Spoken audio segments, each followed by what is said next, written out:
মানুষ যা চায় তাই কি সে পায়? পবিত্র কোরআনে মহান আল্লাহ তাআলা বলতেছেন, মানুষ তাই পায় যা সে চেষ্টা করে। অর্থাৎ তুমি একটা বিষয়কে নিয়ে স্বপ্ন দেখো, সেই জিনিসটাকে তুমি তোমার করে পেতে চাও, এবং তুমি যদি এর মধ্যেই সীমাবদ্ধ থাকো, তুমি কখনোই সেই জিনিসটাকে পাবে না, যতক্ষণ না সেই জিনিসটা পাওয়ার জন্য তুমি তোমার সর্বোচ্চ চেষ্টা করবা। এবং এই কথাটাই মহান আল্লাহ তাআলা পবিত্র কোরআনে বলেছেন, মানুষ তাই পায় যা সে চেষ্টা করে। অর্থাৎ কোনো কিছু পেতে হলে তোমাকে সেই পরিমাণে চেষ্টা করতে হবে। তোমাদের মধ্যে অনেকেই ঢাকা বিশ্ববিদ্যালয় নিয়ে স্বপ্ন দেখো, কিন্তু সবাই ঢাকা বিশ্ববিদ্যালয়ে আসতে পারবে না।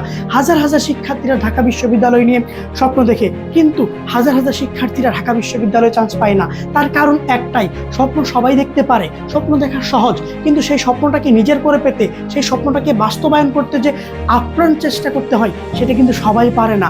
তোমার স্বপ্ন হয় যদি ঢাকা বিশ্ববিদ্যালয়, তুমি যদি সত্যিকারই স্বপ্ন দেখে থাকো, তাহলে তোমার চেষ্টাটা হতে হবে সেই পরিমাণের, যেন তোমার চান্সটা কোনোভাবেই মিস না হয়। তুমি বিশ্বাস রাখো, তুমি স্বপ্ন দেখো এবং সেই পরিমাণে চেষ্টা করো, তুমি ইনশাল্লাহ ঢাকা বিশ্ববিদ্যালয়ে চান্স পাবে।